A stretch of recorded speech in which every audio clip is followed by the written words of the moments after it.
Start. আসসালামু আলাইকুম রহমতুল্লাহি ওয়া বারাকাতুহু। আজকে যে জায়গায় দাঁড়িয়ে আছে এটা হচ্ছে একটা চার্চ, বাট আজকের জন্য এটা হয়েছে গিয়ে পোলিং স্টেশন অর্থাৎ ভোট কেন্দ্র। আপনারা জানেন যে ব্রিটেনের স্থানীয় নির্বাচন হচ্ছে, কিন্তু এই স্থানীয় নির্বাচন আমাদের কমিউনিটির অনেক বাঙালি মানুষ দাঁড়িয়েছেন এই নির্বাচনে।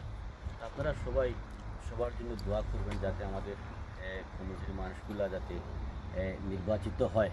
আর বিশেষ করে আমাদের খুরশেদ ভাই, তাজউদ্দিন ভাই সহ তাদের জন্য দোয়া করবেন যাতে তারা নির্বাচিত হয়ে জনগণের সেবা যাতে নিয়োজিত থাকতে পারেন। একটা কথা আপনাদেরকে বলি, এই যে আপনারা দেখছেন যে সামনটা খুব নীরব, মানে মনে হচ্ছে যে এখানে ভোট হচ্ছে না, আসলে কিন্তু ভোট হচ্ছে। মনে হচ্ছে যে দেশের মানুষ জানে না, আসলে মানুষ জানে যে ইলেকশন হচ্ছে। কিন্তু আমাদের দেশে যদি আপনারা খোঁজ নেন বা তাকান একটু চোখ খুলে, তখন দেখবেন যে আমাদের দেশের অবস্থা সবসময় মারামারি, রাহাজানি, কানাকানি, ঠেলাঠেলি, ধাক্কি, আহত।